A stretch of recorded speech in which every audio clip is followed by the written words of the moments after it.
de Monsieur Cherki, mais il y a Monsieur Pupponi, dessus. En deux mots, Monsieur Pupponi. Défendu, le CF5. Madame la rapporteure. Non mais on va peut-être dire ce que c'est quand même. C'est le fait de soumettre à la TVA dès 2017 les locations d'appartements meublés d'une durée de moins d'1 an, sans appliquer les critères actuels, sauf les chambres chez l'habitant. C'est un peu compliqué, mais voilà. Donc, mais défavorable. Bon, je le mets aux voix qui est pour, contre, il n'est pas adopté. Même sort pour le 5, c'est la même chose, mais en 2018. Le 99, Monsieur Alauzet. Puisque vous nous invitiez à l'être, Monsieur le Président, pour des sujets dont on en a déjà parlé, voilà, c'est un amendement qui propose de s'engager vraiment dans l'économie circulaire et d'avoir une TVA adoptée. Et je fais le pendant avec un autre amendement que je présente simultanément à chaque débat pour avoir la recette correspondante. On y viendra sur la taxe sur les déchets ultimes.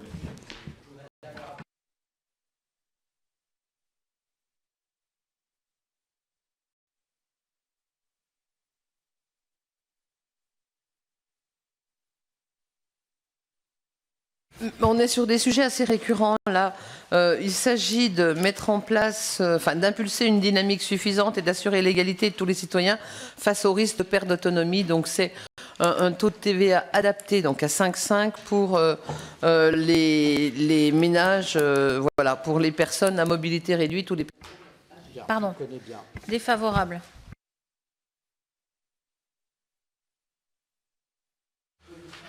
Oui, c'est un sujet donc on connaît bien, c'est le fameux TVA 5,5 dans la bande des 500 mètres. Il y avait l'engagement du président de la République qui a été partiellement respecté en loi de finances et on propose de compléter l'engagement. Ça, oui, non, mais oui, bien sûr, Monsieur le Président, il vous semble qu'on l'a déjà. C'est de la pupénisation à outrance. Parce que ce que nous avons voté, mais quand même pour le rappeler en première lecture, c'est que on étend les 300 mètres à 500 mètres si l'ensemble immobilier a déjà un pied dans les 300 mètres. L'ensemble des ensembles. Et vous voudriez même étendre aux 500 mètres, même si l'ensemble immobilier n'a aucun pied dans les premiers 300 mètres. Donc ça, c'est de la puponisation à outrance. Ah si. Non, mais c'est pour préparer l'amendement à 1 km auquel on a droit à la prochaine loi de finances. Madame la rapporteure générale, je ne peux pas tout dévoiler, mais nous en reparlerons en séance. Non mais attendez. Alors je sais pas si c'est la puponisation, mais ça a déjà existé. Auparavant, effectivement, on était à 500 mètres. Et on l'a dit à plusieurs reprises, le fait d'étendre le périmètre, en fait, il n'y a pas de perte de TVA parce que comme en fait les personnes ne construisent pas dans ces quartiers-là, c'est une perte nette puisqu'on est à TVA 0. Donc les 500 mètres avaient toute la pertinence. Ça avait été fait d'ailleurs dans le premier programme de l'ANRU. Enfin, mes chers collègues, quand même, on a voté il y a 3 semaines un amendement qui déjà étend à 500 mètres. On peut toujours ne pas être d'accord et trouver que c'est pas assez. Si, on l'a voté. Ou alors j'ai vécu dans un autre monde la première lecture. Mais non, on l'a voté.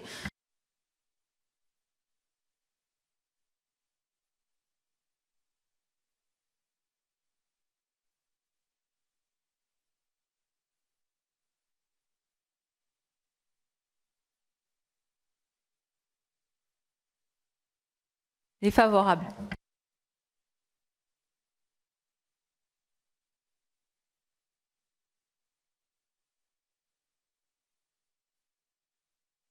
Défavorable.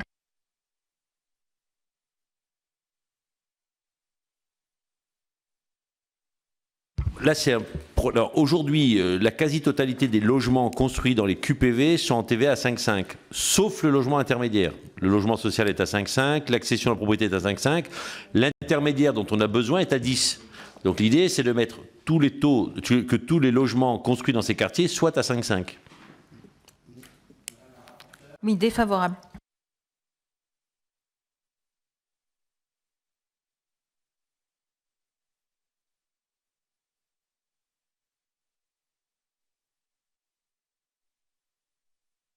Et c'est le problème qu'on a. On veut faire de la mixité sociale, mettre moins de logements sociaux dans ces quartiers, faire de l'intermédiaire.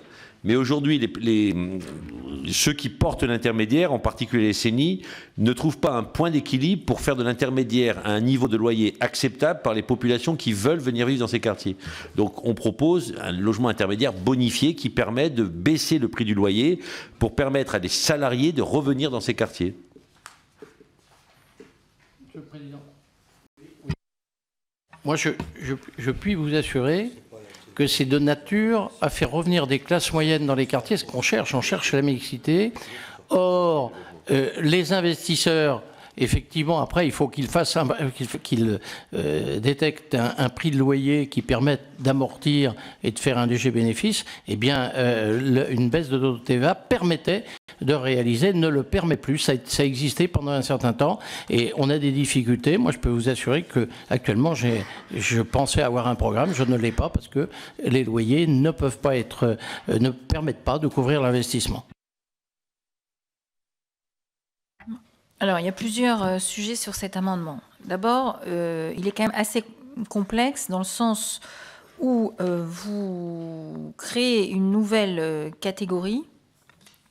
Enfin, ben oui, on avait le logement intermédiaire, le logement social, dont l'un bénéficiait d'un taux à 5,5, l'autre à 10. Donc là, ça devient quand même compliqué. Que devient l'avantage du logement social si votre nouvelle catégorie ouvre les mêmes avantages que celle dont bénéficie le logement social? Bah si, plus rien du tout. Troisièmement, il est important quand même qu'on garde un œil sur le côté de la directive européenne, parce que vous le savez, enfin, on en a parlé plusieurs fois, on est quand même regardé attentivement sur ce sujet. La directive TVA, même si elle est en renégociation, est quand même assez stricte, donc là-dessus, il faut quand même y faire attention. Et puis, dernier point, c'est qu'évidemment, ça rajoute un peu une dépense budgétaire.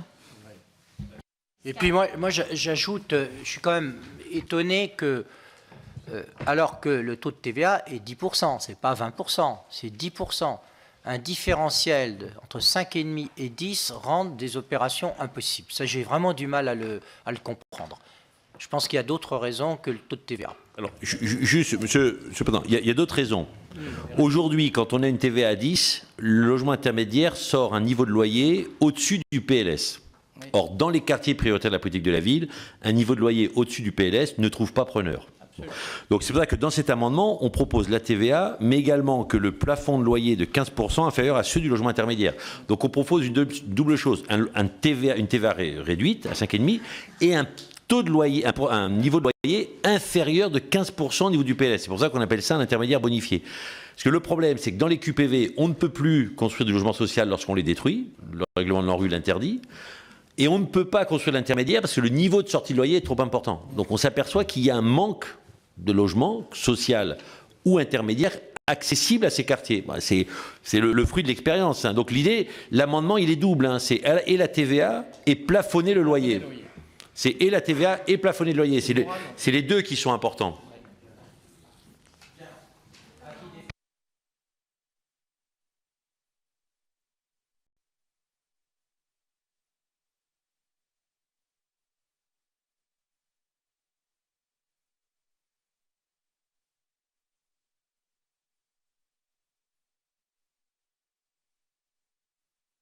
Défavorable.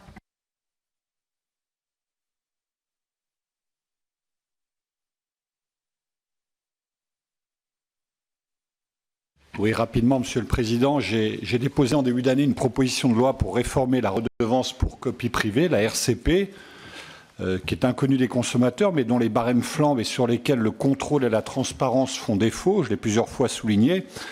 Mon amendement reprend une mesure fiscale qui est contenue. Son but est de régler le problème du différentiel de TVA au niveau du remboursement aux professionnels qui sont exonérés en théorie de RCP, même si ce n'est pas vrai dans la réalité. Sauf erreur, il existe en effet une différence entre les taux de TVA appliqués en amont par la société Copifrance et le taux unique appliqué en aval par les distributeurs. La société Copifrance facture à des taux de TVA en partie réduits aux fabricants et aux importateurs, alors que le taux de TVA appliqué tout le long du circuit de distribution est de 20%. Le montant de TVA versé par la société Copifrance au Trésor public n'est alors pas le même que celui qui est acquitté par l'acquéreur professionnel et versé par le distributeur au Trésor public. Dans le système actuel, ce sont donc les redevables à qui la société Copifrance rembourse la rémunération qui prennent à leur charge la différence de TVA. C'est pourquoi, conformément à ce que soulignait l'étude d'impact de la loi de 2011 sur la copie privée, il faut que le mécanisme du remboursement à l'acquéreur professionnel soit égal au montant effectivement payé par celui-ci, soit le montant de la RCP, donc la redevance copie privée, plus la TVA à 20%. Merci. J'ai vu défavorable.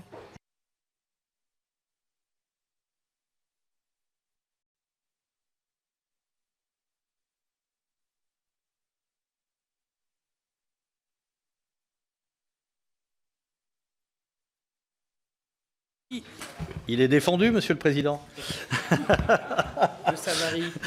Donc c'est un amendement qui est déposé par moi-même et par Philippe Duron, qui essaie de régler, si possible une bonne fois pour toutes, le financement du Comité national routier, qui est, comme vous le savez, un comité professionnel de développement économique, et qui est aujourd'hui, qui fait l'objet aujourd'hui de régulation budgétaire, comme pratiquement tous ces organismes. Vous savez que le gouvernement avait confié en 2014 à notre collègue Clotilde Walter un rapport sur le financement des centres techniques industriels et des comités professionnels de développement économique, qui avait conclu à la nécessité de mettre en place des recettes affectées, des recettes dédiées à ce type d'organisme. Et une année après, il avait été recueilli de la part de l'ensemble des organismes du secteur, notamment la FNTR, l'OTRE, TLF, l'ensemble des organismes représentatifs du secteur routier et du transport routier de marchandises, l'accord d'un droit de timbre sur la délivrance des certificats d'immatriculation. C'est l'objet de cet amendement qui vous propose d'instaurer un droit de timbre qui prélèverait une partie, ou du moins dont la recette serait une partie du budget du CNR.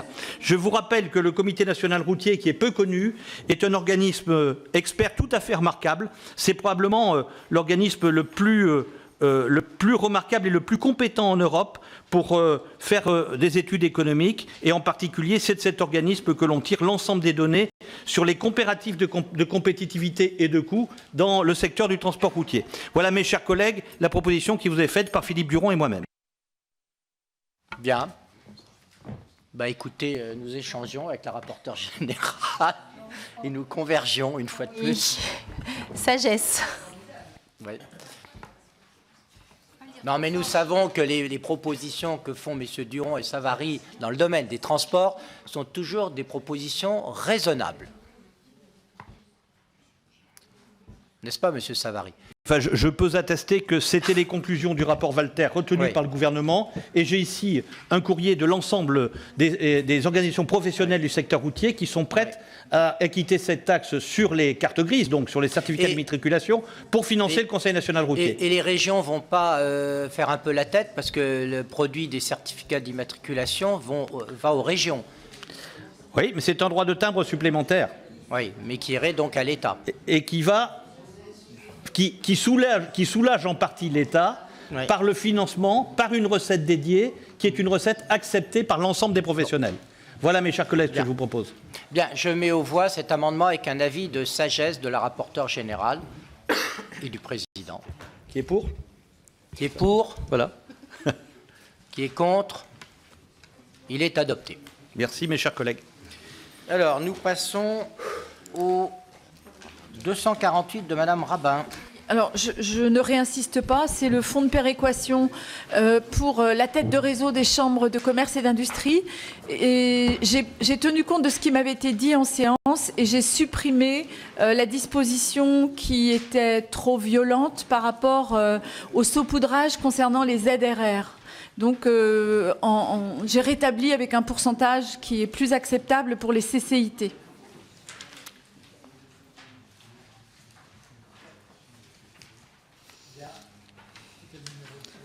248. Oui, favorable. D'accord. Et il y a l'accord de la commission, de la présidente de la Commission des affaires économiques dans cette nouvelle rédaction.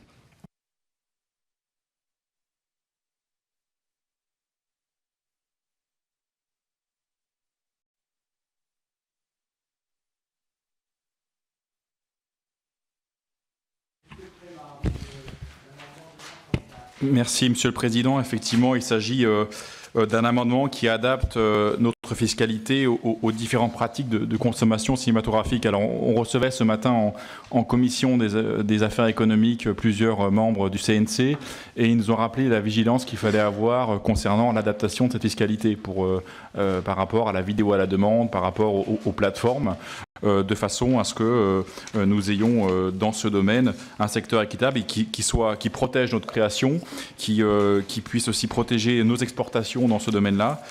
Donc il est proposé notamment d'élargir cette taxe par rapport aux éditeurs de services de médias audiovisuels à la demande, hein, comme Universiné ou iTunes, les plateformes communautaires de type YouTube ou Dailymotion.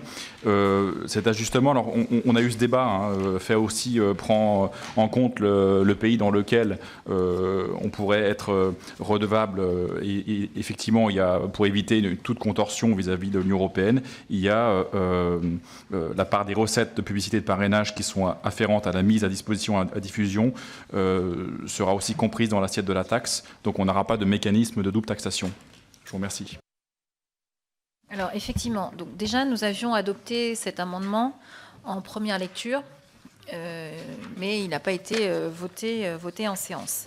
Et par rapport à la version que nous avions adoptée en première lecture, il y a deux choses qui sont apparues. C'est le fait que soit expressément indiqué que la nouvelle taxe sera déduite quand on calcule le résultat net d'une entreprise, qu'il y aura bien une déduction et que le résultat net sera calculé avec cette taxe déduite.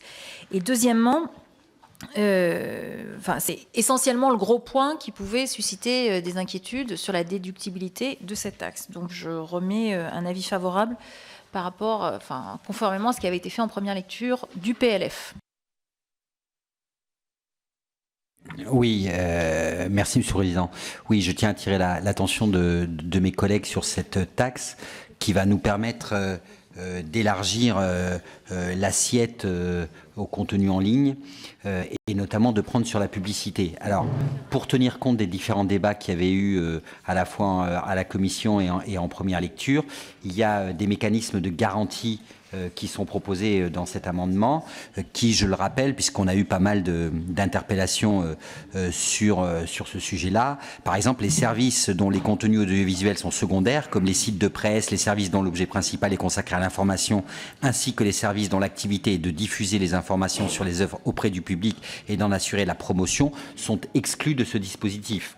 Donc on a bien travaillé dans cet amendement le fait qu'il concernait que ce qui est prévu et ce qui est présenté aujourd'hui. Et donc il n'y a pas, je dirais, à comprendre cet amendement pour ce qu'il n'est pas. Donc au vu de ce qu'a indiqué Madame la rapporteure, il me semble qu'on a tenu compte des éventuelles critiques et qu'il me paraît important aujourd'hui de permettre l'adoption de cet amendement.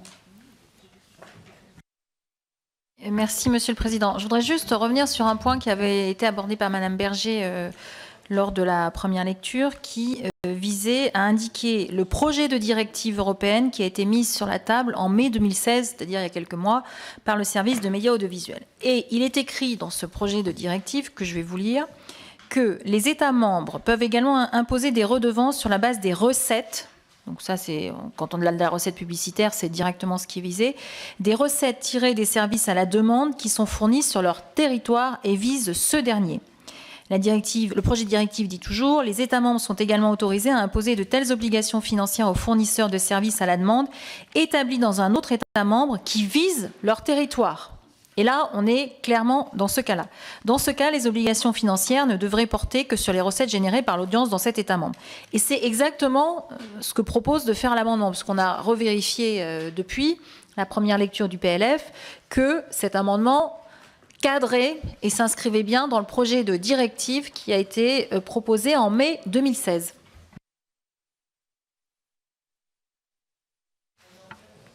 Donc je mets aux voix cet amendement avec un avis favorable de la rapporteure générale. Qui est pour? Contre? Il est donc adopté. Le suivant, Monsieur Pupponi. Il n'est plus défendu. Donc on passe au 455 de Monsieur, au 55 de Monsieur Alauzet. Merci, Monsieur le Président. Cet amendement concerne la taxe carbone, la contribution climat-énergie. Madame la rapporteure, il s'agit d'être cohérent avec ce qu'est réellement la taxe carbone, c'est-à-dire que on taxe le carbone qui contribue au réchauffement climatique, c'est-à-dire le carbone minéral, celui qui vient du charbon, du gaz, On l'a vu du pétrole. Non, c'est pas exactement le même. Pas tout à non, fait. j'avais ciblé sur le biométhane. Oui. Là, c'est sur l'ensemble. C'est pour qu'on ait vraiment une approche globale sur ce qu'est le carbone minéral et ce qu'est le carbone végétal, qui lui ne contribue pas au changement climatique et doit être exonéré de la contribution climat-énergie. Après, on va regarder ce qu'il y a dedans, mais il y a du bois, il y a du végétal, il y a de la... Madame Fabre a le même amendement. Un amendement qui vise à asseoir la part carbone des taxes intérieures de consommation uniquement sur le contenu en carbone fossile des produits énergétiques assujettis.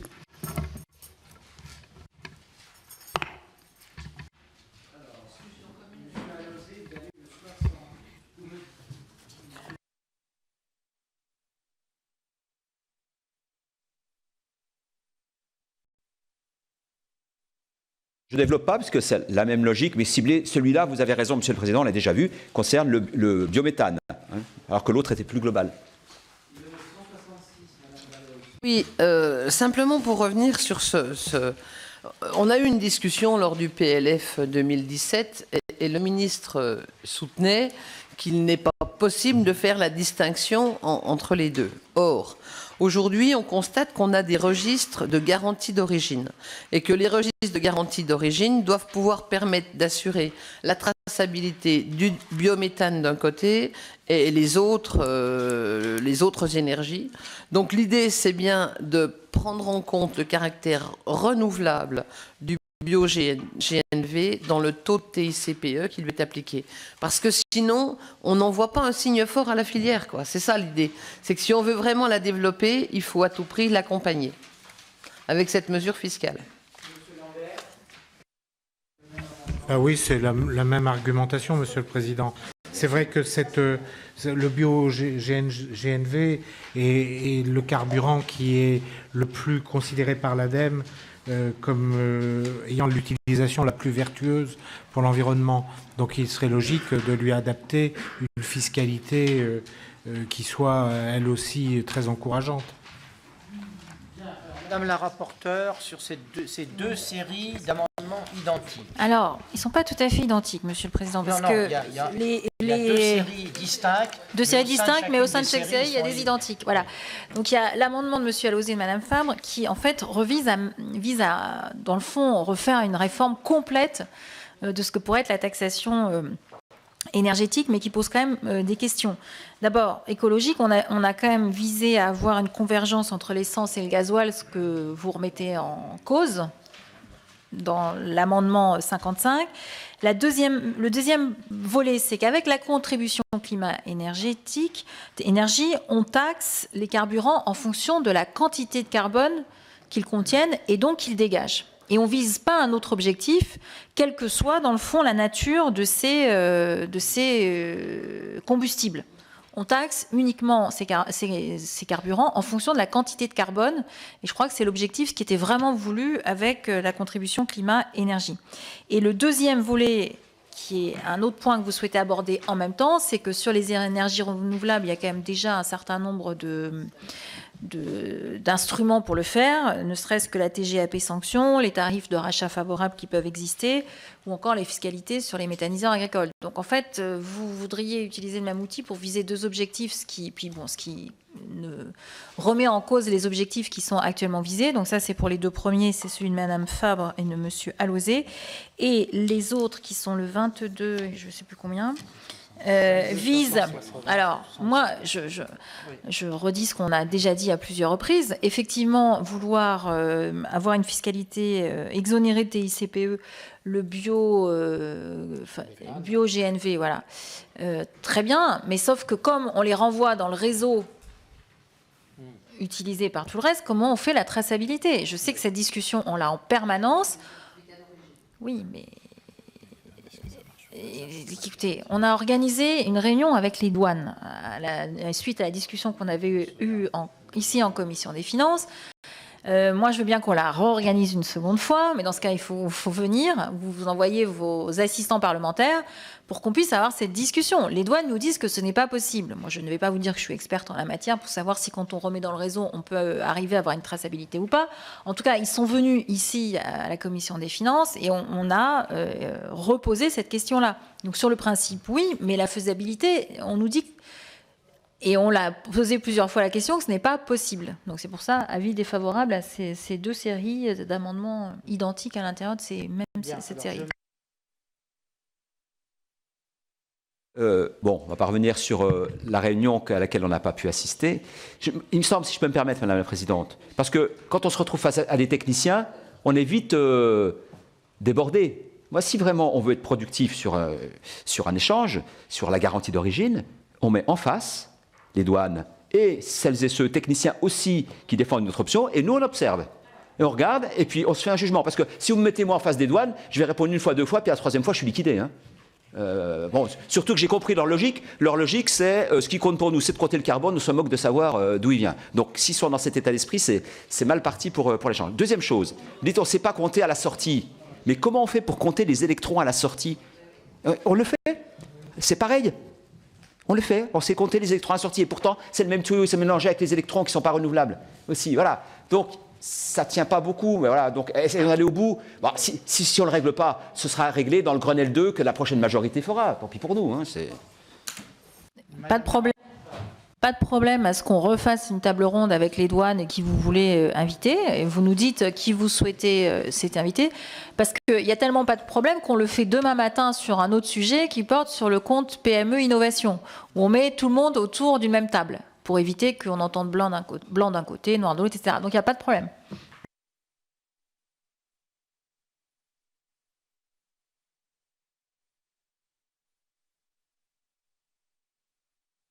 Madame Fabre, qui est pour leur adoption.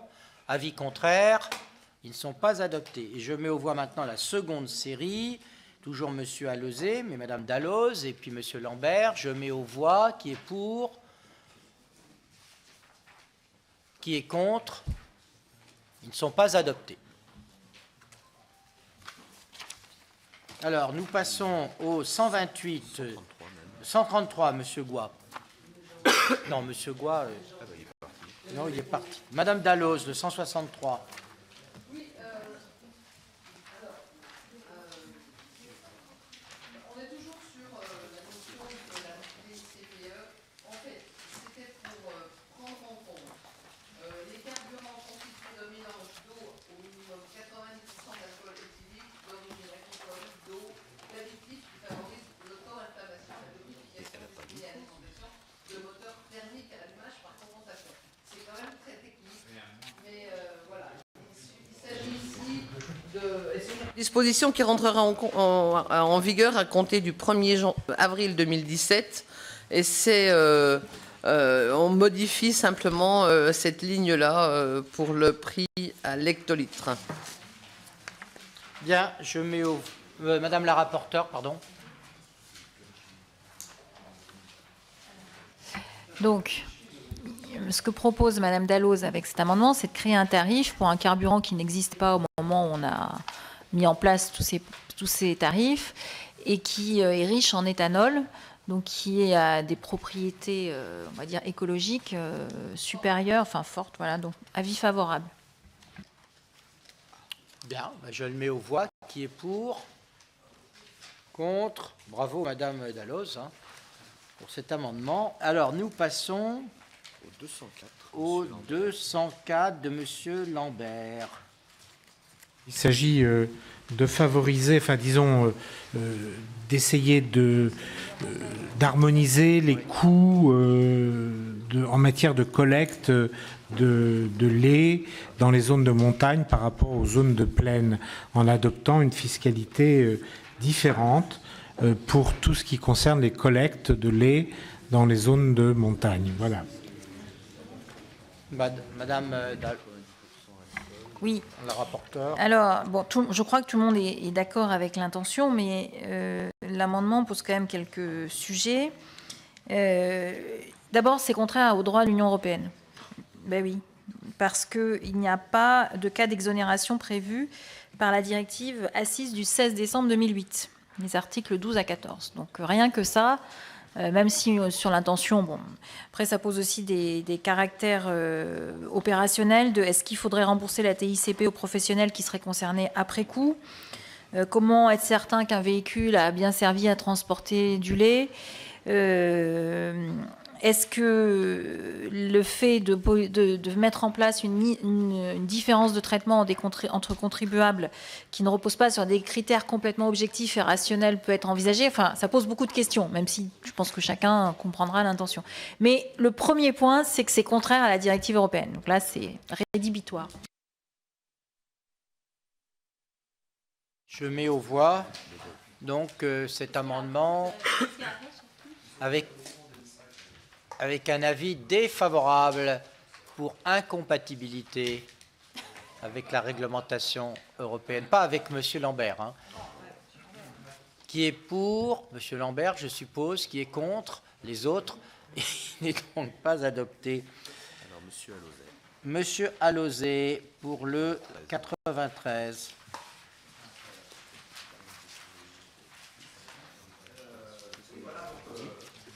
Président, la recette correspondante à l'amendement que je déposais tout à l'heure sur la TVA réduite, sur l'économie circulaire, sur les déchets qui reviennent dans la chaîne économique. Donc le financement, c'est avec cette taxe aval sur les déchets. Je veux vraiment insister, Monsieur le Président, Madame la rapporteure, sur l'inéquité vis-à-vis de certains metteurs sur le marché qui payent la taxe parce que leurs produits sont recyclables, ils vont dans le marché. Et les produits qui ne sont pas recyclables, alors c'est dans les supermarchés, c'est des jouets, c'est des outils, c'est la vaisselle, etc. Ils terminent tous en enfouissement, où ils ne payent pas la taxe. Et on a des objectifs de réduction de la mise en décharge de 50%. Tout ça est totalement incohérent. Voilà. Donc c'est 300 millions, la recette, avec un transfert de la charge finalement de l'usager contribuable vers le consommateur. On remonte dans la chaîne et on est beaucoup plus vertueux quand on sensibilise le consommateur que quand on va vers l'usager surtout contribuable. Voilà, donc je regrette qu'on n'ait pas cette vision cohérente jusque-là, mais ça va peut-être changer aujourd'hui. Oui, alors je pense que M. Alauzet a été entendu en partie par le gouvernement, puisque l'article 24 du PLFR, donc c'est-à-dire ce que nous sommes en train d'examiner, ce que nous avons examiné tout à l'heure, propose quand même une hausse du TGAP pour les plus polluants. Si, c'est quand même dans la gestion, vous taxez plus ce qui est le plus polluant.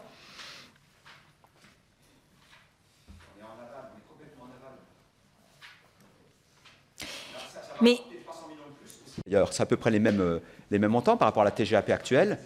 Cet article, effectivement, qui augmente la taxe sur la mise en décharge de façon indifférenciée, ramène 300 millions d'euros. La proposition que je fais ramène 300 millions d'euros. Elle est ciblée en amont, très en amont sur la production. Actuellement, il y a les producteurs de la mise en flaconnage de lait. Eh bien, les grandes surfaces, je crois que pour l'instant, c'est Auchan et Casino, je me trompe peut-être, viennent de supprimer un emballage qui était recyclable par un emballage non recyclable. C'est vraiment la machine à l'envers. Tout ça parce qu'on ne donne pas de signal. Ils payeront dans les deux cas la même taxe à la fin, mais à l'achat, c'était pas la même, à la mise en service, sur le marché, pardon, c'était pas la même taxe et ça les sensibilisait, ça les aurait empêchés d'aller dans cette direction. C'est quand même incroyable. Ils se transforment, alors je ne sais plus quel plastique c'est, un plastique qui n'était pas recyclable, qui était recyclable, ils vont mettre un plastique non recyclable à la place. Bon sang de bonsoir. C'est quand même, ça va pas, quoi. Ça va pas. Notre système n'est pas lisible, il ne donne pas le sens, il ne donne pas le signal. Voilà. Et on m'oppose souvent qu'on met en place des taxes supplémentaires. On le met de toute façon avec la TGAP, on met 300 millions de plus de taxes. Voilà, c'est 300 millions contre 300 millions, mais ce n'est pas au bon endroit. Combien ça coûtait? Parce que je pense que notre collègue a raison, il faut vraiment qu'on donne du sens et qu'on se projette sur la France de demain.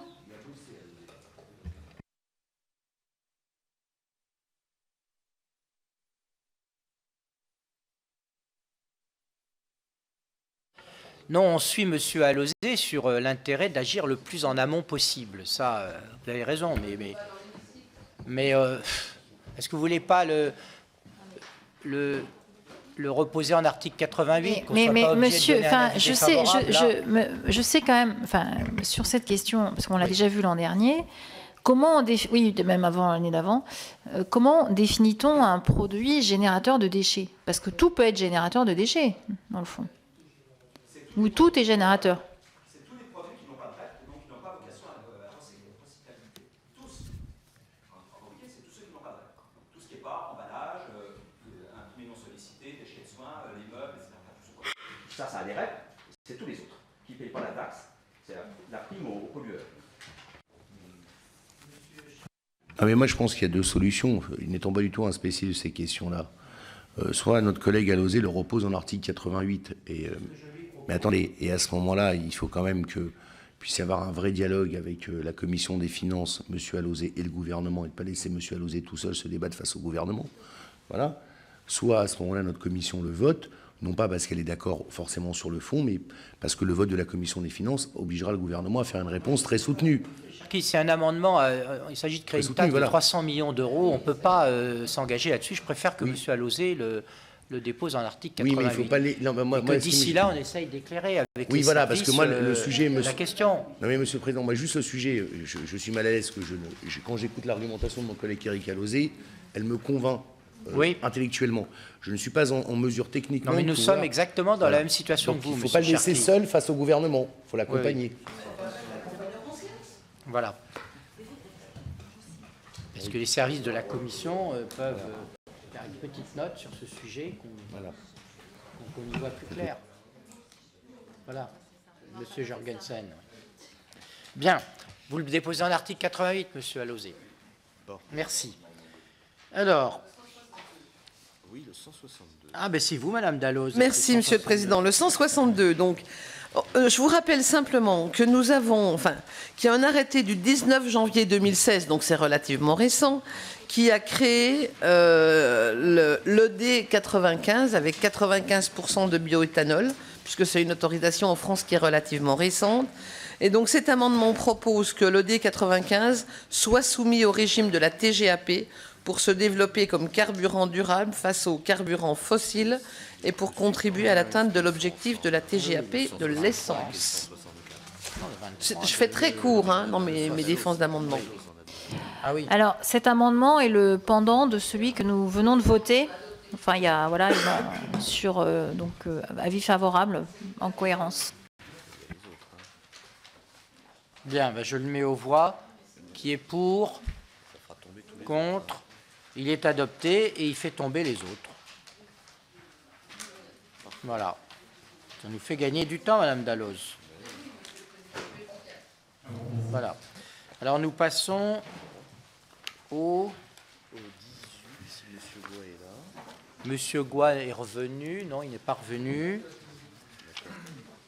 Et bien donc, le 54 de Monsieur Alauzet. Alors, Monsieur Alauzet, le 54.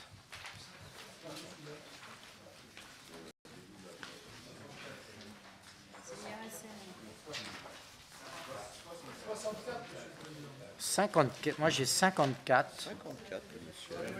Ah non, il est tombé. Non, mais... 54, l'IRSN. Non, mais le 64, il est tombé le 64. Donc on est plus loin dans l'alias. Oui, oui. Ils sont tous tombés jusqu'au 164 de Madame Dalloz.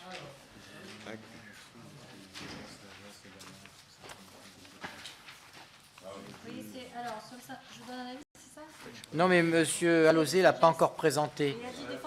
Défendu? Ah bon, pardon, je n'avais pas entendu. 54. Sagesse. Mais il y a des identiques. Il y a Monsieur Cherki.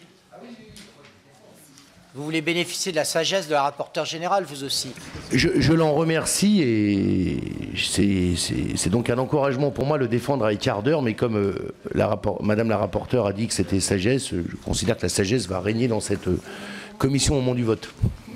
Et Madame Dalloz, de 181, vous qui n'avez que des avis favorables cet après-midi. Mais je vais dire défendu pour vous êtes agréable à toutes et à tous. Mais c'est le même, justement. Et Monsieur Lambert, vous avez le même. Défendu aussi. Alors, Madame la rapporteure. Sagesse. Donc je les mets aux voix. Qui est pour? Contre? Ils sont adoptés. Enfin, le même amendement est adopté avec les différents signataires. Nous passons, Monsieur Alauzet, 89, 91, 92, si vous pouvez les présenter conjointement. J'y reviendrai en séance. Hein. Oui, c'est la même chose. Hein. Enfin, c'est juste le principe, c'est la contribution climat, le surplus de contribution climat-énergie 2018, hein, pas l'exercice qui arrive où c'est déjà fléché, de pouvoir prendre le relais du programme TEPCV, TEPOS. Hein, il y a à peu près 400 millions par an qui vont aux collectivités sur 2015, 2016, 2017. Et sur les territoires, je peux vous dire que ça dynamise les territoires urbains, ruraux sur des tas de projets énergétiques. Et c'est d'assurer la suite au-delà de 2017, à partir de 2018, avec le milliard 3, mais c'est une partie du milliard 3 seulement. Ça peut être quelques centaines de millions d'euros pour prendre la suite de tous les projets de territoire au-delà de 2017, à partir de 2018.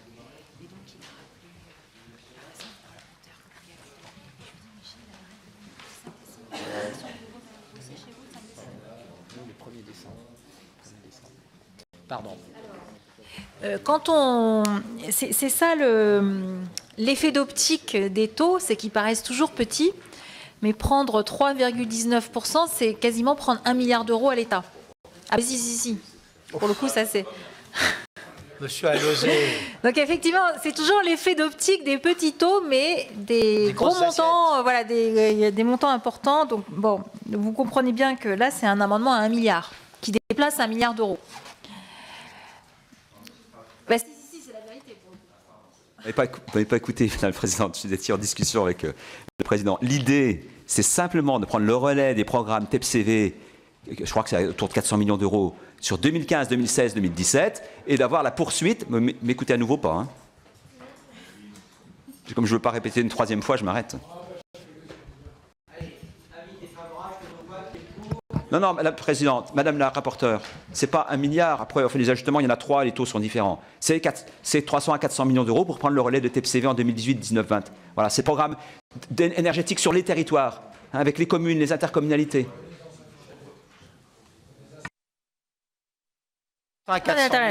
Bon. Alors, on a des chiffres précis, ce qui n'arrive pas toujours, mais parfois, on fait quand même des évaluations. Le CF 89, il déplace 950 millions. Le CF 92, il en déplace 330.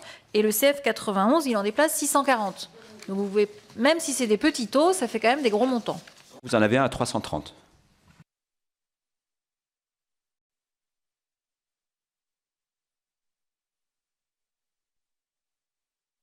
Ils ne sont pas adoptés, hein, même vote sur les 3. Madame Rabin, le 253. Alors,